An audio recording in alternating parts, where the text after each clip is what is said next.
Well, hello, NFT.NYC community. Welcome back to another conversation. If you've been tracking with some of the amazing people I've been able to talk to recently, you'll know that these are really structured like a fireside chat and just a friendly engagement where I get to ask all these brilliant people about things that they have been building or things they're looking toward building. And David, in your case, of course, I imagine we'll talk a bit about some of the really cool things that you have worked on up to this point and in the past. For people that don't know who you are or all of the eclectic things that you do globally, can you please introduce yourself to the NFT.NYC community? Sure. My name is David Uslan, and I like to say that I'm first and foremost a third generation geek. Really like a second generation extreme geek, but a geek nonetheless. And my family has been in the entertainment industry for a very, very long time, for over 50 years, mainly concentrating on what I like to refer to as the franchise business, taking IP and figuring out ways to evolve it pretty much on a global scale and create multi-generational, long-lasting fans. And that's the core business. My family has been involved in some little films in the past, like the Batman franchises and the Lego movies and Constantine and National Treasure, all stuff derived from source material, from great content, finding where that content originated from and growing it from there. And that's kind of the core family business. Your dad gave one of my favorite TED Talks of all time. Your dad is an world-class storyteller, so obviously that helped with his TED Talk. But what an amazing story about his persistence in bringing, the Batman movie to the silver screen in the way that he did. Can you talk a bit about what you learned from your father? I think sometimes in our Web3 world, we're so focused on what we're doing. We're so focused on the future. We sometimes don't give honor to those that have made their ceiling our floor in the way that your dad has for yourself and your peers and all the people that you get to work with. So can you share his story a bit and anything specific that you want to touch on? I'd love to hear again, or maybe you'll give some insights I haven't heard yet, and I look forward to that. The main thing is never take no for an answer. A million years ago, when my pops bought the rights to Batman in the late 70s, he was told by every single executive and studio in the business for almost a decade that he was wrong and that he was crazy and that he was wasting his money and he was wasting his family's money and his family's time, his time with his kids, and that his dream was wrong. And that was during the bulk of my childhood when I was growing up in New Jersey outside of the city, and my pops would come to LA once a month for years, pursuing his dream. Now, granted, he was pursuing other things as well, because he was one of the first to really understand how to take source material from another medium and really bring it to the front stage. He did it with Carmen Sandiego in the 80s, the video game. He did it with other things as well. But Batman was his dream. And he came home from those trip after trip after trip questioning, if you have so many people telling you you're wrong and not to follow your dream, you tend to question. But he stayed strong and he followed his heart. And if he didn't do that, we would not have franchises, films, comic book movies the way that we would have nowadays. And he really set the bar for that with me. I only get involved in projects. I only drag my father into projects that I have a passion for. And you got to have that. Otherwise, there's no point. And it really is a waste of time to a certain degree. And you need to have that no matter what it is.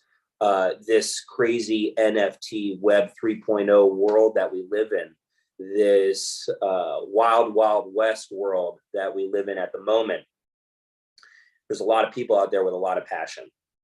And there's a lot of other people around the planet right now that are questioning this medium in different ways. And it's a sure sign. And I look at it, things in a very similar light, that I see that passion in a lot of people I talk to every day. I see it in you, Ian, when we talk all the time. And that passion is, you could see it and you could feel it. And that's why, from a creative angle, with the stuff that is generating in this NFT medium, there's a lot of really good stuff out there that's being created. There's a lot of really good stuff with real meat on the bones, with passionate creators and passionate fans, and a community, passionate community behind it. And this is where us geeks need to be playing and need to be putting a lot of our energy.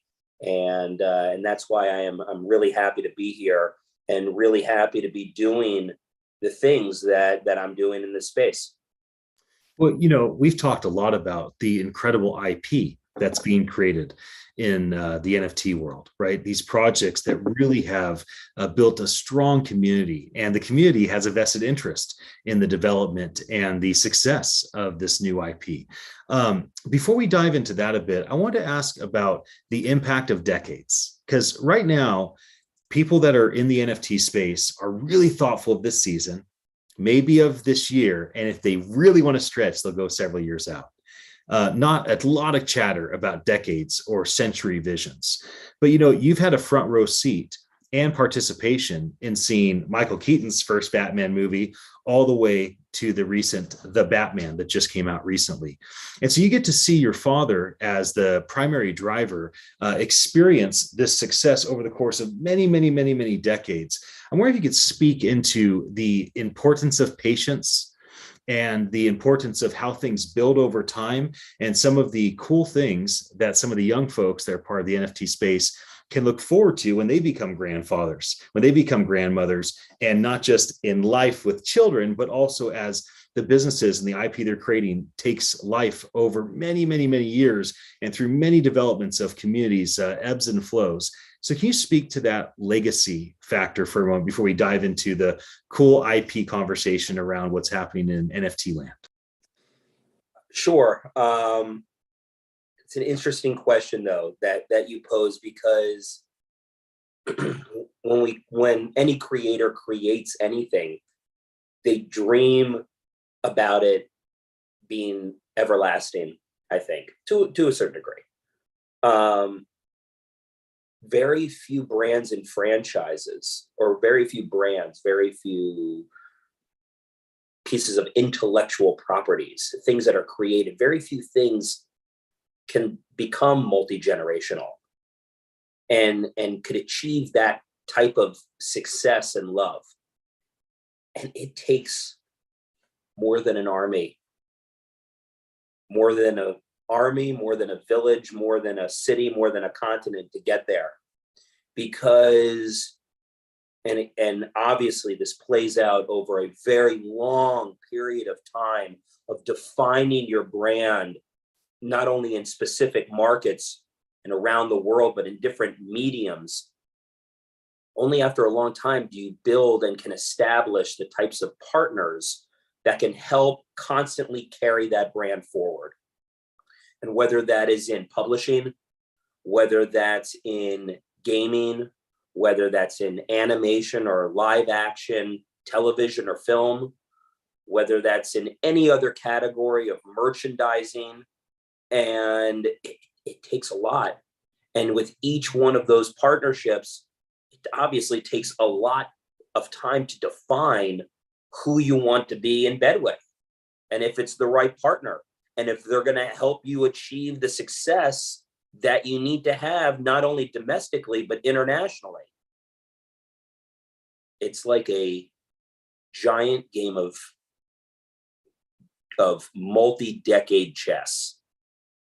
And you need to have a keen eye for trends, where things are going on a technical side, on a content side, on an international level, with the bigger, more important, or sometimes more important, but definitely important international markets out there, like China and Korea and India and the MENA region and beyond. And it takes a long time to figure out what works in each of those buckets. But it all starts with the same thing, which is it all has that same like kind of original point of origin. Well, a lot of it does, which is the content, which is the story, which is the characters that all of this is deriving from.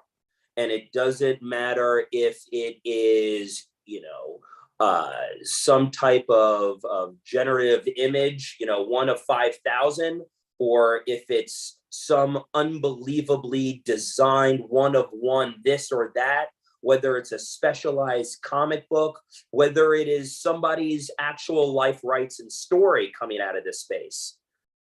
It all starts with the content and the story and the characters at heart. And if you have something there that you can grow from, something that is seductive enough in each of these kind of buckets, at least in my opinion, of what needs to be checked in order to really excel and grow the way that you need to, if you want to be multi-generational, you need to stay on that forefront. You need to know exactly what is happening in each of these buckets of activity. And you need to have damn good story and damn good characters, and something, again, that people not only from here, from wherever you are, but across the globe, that people will respond positively to. And every day, my job is to figure out who to bring in to these different situations that could help a brand or a piece of IP be able to create just that. And I mean, listen, it took me a long time just to explain that. You can imagine how long it takes to put these pieces in place. But once you start that process, once you've defined that content that could be exploited and evolve in different ways, it's pretty unbelievable to see the snowball effect that can happen. And hence the popularity of some of the amazing content that the world knows about that's being created from, and out of this NFT medium that we're playing in. A lot of people will compare NFT.NYC to South by. It's like start with a little group and look how big it's become. We'll sell more than 10,000 tickets to our event. The numbers I've heard are much higher. It's crazy how big it's gotten. Tens of thousands of people coming to town for the 4 days. It reminds me actually a lot of Comic-Con. So I was hoping we could talk about the importance of global IP that reaches past certain language or certain people group, right? Comic-Con, although the main one is in San Diego, they're all over the world now, and certainly all through Asia, some of the places that you had already mentioned. What does it take for IP that's coming out of the NFT space, these new projects, these new characters, these new stories? What does it take for IP to make it out of its original language, out of its original tribe, and transcend to a global audience? Because I feel like you have a lot of insight due to the franchises that you've brought to the screen, and also due to just your involvement in the whole Comic-Con world for so long. So can you speak to that a bit? Sure. Again, it takes a lot for things to really click. But once they do, there could be real magic there. It all comes down to partnerships, really. I mean, anything in our business, it comes down to partnerships. Who is going to help you make what you want to make and do what you want to do? And there are tons of different types of partners that can help IP in general get to where they want to be and take advantage of different mediums and different moments. Looking at the comic book world itself and looking at, let's just say, the publishing industry itself, I already have seen more than I can count comic books that have been generated internally within certain NFT projects and sold internally just within their communities and selling out like that. You know, again, the buzz, the trendiness of all of this stuff with all of the different NFT projects all of us are involved with, like, you want that shit right when it happens. And I see all of this exciting stuff that's happening in this space. But then you look at the bigger comic book industry or the bigger publishing industry, and you don't see that type of excitement. You don't see that type of growth, that type of revenue generating capabilities in a lot of different ways anymore. There's the ebb and the flow of it all, but there are definitely areas that are suffering more than others. The domestic comic book industry has been known to be, you know, a lost leader in many ways, successful in many other ways. But again, it's the ups and downs. The publishing industry is always looking for the hot, trendy, cool content. The stuff that, again, can jump to other mediums, evolve in other revenue generating ways. But they're also looking to bring on fans. Because once you bring on fans, right, and you know what they want, you can make more of what they want. And you could create all of that amazing stuff that just comes with knowing who your consumer is, who your community is, and having an intimate relationship with them.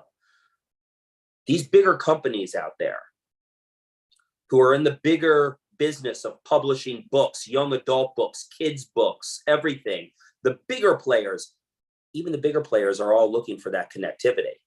So helping bridge that gap and bridge those connections is a key focus of mine and my company, and will forever be, because it just benefits the industry in general to put two and two together in the right way.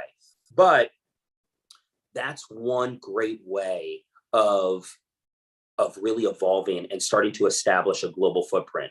Right? You generate cool content and you find the right distribution outside of this country and some of these other countries that we talked about, where they have a billion geeks or fans dying for cool shit coming from the West, or vice versa, right? You have proper distribution in Europe or in the greater Asia region in different ways, in the Middle East, in South America. All of a sudden you are amassing big fan bases. And there are ways that once you find these initial partners, once you know that your content can be distributed and seen in certain ways, in certain places around the world, then you could build off of that as well. And again, that's where like ancillary support, different licensing partners, all of that stuff is extremely important. I just came back from Las Vegas, where I was at the International Licensing Expo. And there was a whole day devoted to Web 3.0, metaverse, NFT related activity just in the licensing world. Big revenue is already being generated in this medium, but it will not be going away. And again, these old established industries have to look at this medium because everybody is in need of revenue. As ever, you know, that's the world we live in. So if you don't evolve the right way, if you're not bringing in the next generation fans and consumers, even these trade shows are going to die off. So it all has an effect on each other. But if you play them off of each other, right?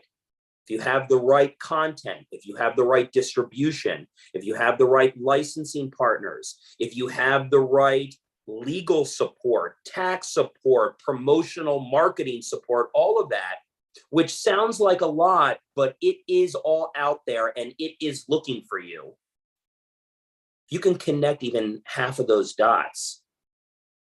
You are starting yourself down a pathway that will create longevity, no matter how you look at it.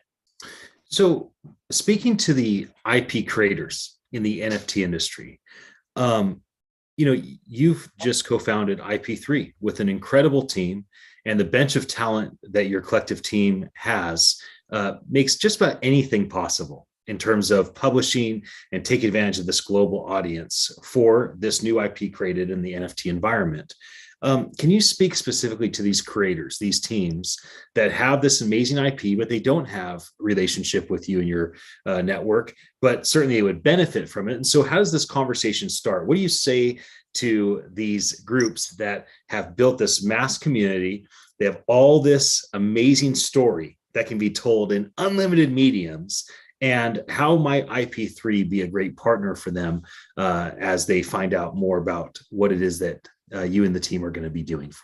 It's real fun. It's kind of funny, man, because it all comes down to, my funny saying of just geeks unite, because that's really what it is. And that's why I am doing what I'm doing, why I brought together the family that I have, who, yes, there are the people who I get to work with a lot in this space and call my partners are very influential in their own ways in this medium and beyond.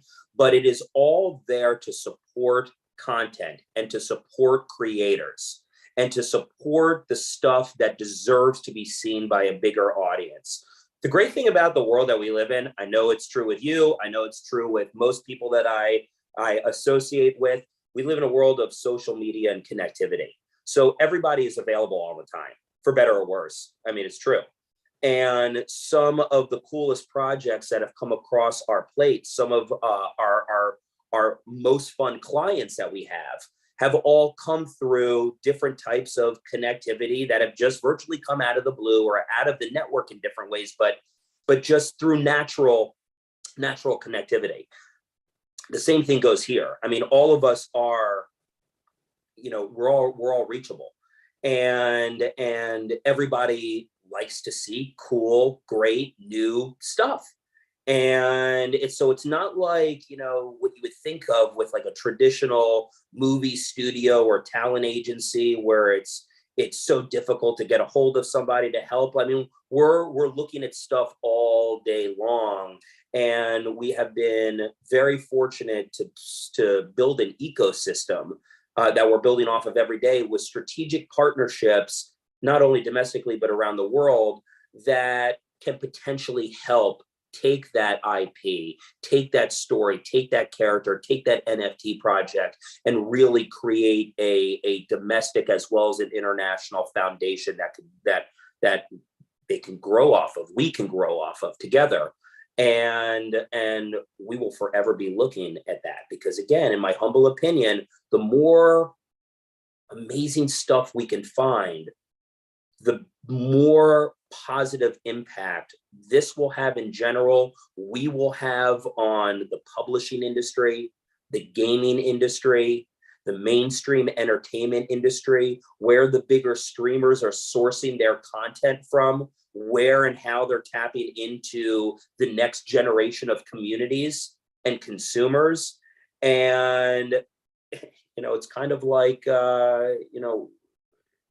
it's an honor to, but it also falls on our shoulders to a certain degree to be the ones to help shepherd that. And that is what my family has stood for forever, is help shepherding creator rights and IP, being protective of the creators we work with, the companies, the brands that we work with, and just making sure things are done the right way. And even if that's, again, means something just like having the proper legal help and support in this Web 3.0 blockchain world we live in, that goes a long way. It's a lot of people that you and I both, I know, that we talk to all the time, very reputable companies that do not have the proper legal support. Same thing on the tax side, same thing on the business operational side. So being able to just put the right people together with the right people, it's extremely important and extremely valuable to all. And that's what the company stands for. I know that's what each of us stand for in our own way. And again, the amazing thing is, this Web 3.0 community, although large, and as we roll into NFC or NFT.NYC, the entire island of Manhattan is being taken over, but it's still a small community. And everybody still knows everybody. And because of that, we have the ability to help a lot more, a lot quicker than what I'm typically used to. And I think that again is an amazing thing. It's an amazing moment in time. And I couldn't be happier doing what I'm doing, spending the time that I'm spending, and working with who I'm working with. Well, yes. I'm going to wrap our conversation with this question. I want to ask you about building a reputation over time and maintaining a great reputation. I've heard it said that reputation takes a lifetime to build and a stupid decision to ruin. And so, the longevity that you and your partners have had in all these different fields that you've played in, it's going to come over into the NFT industry. And of course, you want to have a great reputation that's built over decades. What are some landmines that people with great intentions accidentally step on that blow things up for them on accident? And what are some ways that you can put wind in your sails in order to build and maintain a rock solid, high integrity reputation in an industry for a long time? I'd love to hear your thoughts on that before we wrap up. Wow, that's another hefty question, buddy. Well, I'll start with this on a personal note. When it comes to your reputation and how you handle yourself in business and in life, it's all about who you've been close to and who's helped mold you and who has given you guidance in life. And I am blessed that I am surrounded by extremely honorable, amazing people. Probably most importantly, my father, but also, everybody. My grandparents, my mother, my sister. Even though I don't like to make her blush too much in public, but it's. I'm surrounded by amazing people who have taught me how important your reputation is, and how important honor is, and how important ethics are, and having the right morals when it comes to everything in life. If it wasn't for them, who knows where I'd be? I might be a criminal on the streets of New Jersey. No, who knows? But they are. I give them a lot of credit for helping me get to where I am and being the person that I am. I truly do, when I walk around, have like, not the angel and the devil, but like the two angels, where like I'm constantly like hearing my mother, my father, my grandparents, telling me, don't do this. It's crazy. But it all starts there, and that for me has allowed me to pick and become close with people that feel the same way and act the same way and are honorable the same way. And again, something that I have been very, very blessed to be around and to be able to pull together the right way. This business, and what I mean by this business, any industry that touches entertainment, there's seedy parts to that business, to that industry. Just like most industries, it doesn't really matter anymore. But you definitely have it in this world that we play in. And I've also seen a mentality, and you see it a lot in entertainment, of instant gratification and doing and making quick decisions because of what you think will bring quick success, or for whatever reason. And that is always a dangerous thing to do. Being too quick in your decisions, not doing the proper research and development, even knowing who you want to work with, not spending enough time with them before you start working with them. All of these are things that could lead to major roadblocks and problems down the road. And I would say that, even though this is a hot, trendy medium industry, you got to take your time and make those right decisions, because like your reputation, one poor decision, one poor partnership, I've seen it, it could sink everything. So you need to be very hands-on and very well aware of who you're working with and those decisions. Again, fortunately for me, fortunately for my team that I work with and across the board, a lot of my relationships are relationships that have been developed over a generation or two. And by the way, it's taken a generation or two to help weed out most of the people you want to weed out and stay away from. It's taken a lifetime to figure that out. It really has. And being able to bring the good of the good, the best of the best to the table, whether it's from an educational perspective, helping educate the community in general, both the professional community as well as the fans, whether it's from a business perspective, that's what it's all about. And at least with the people that we work with on the IP side, the client side, to the live events that we all work with, it's all about putting the best of the best together. And that's one of the reasons why, again, I'm so excited to be at this particular event, because really the best of the best from around the world are here. And it is a rarity to have everybody at the same place at the same time. So it's going to be one hell of a week. Yes, it is. I'm so glad that you and your team will be joining us. There's huge things coming from IP3, friends. I encourage you to track what David and his team are going to be doing at NFT.NYC and beyond.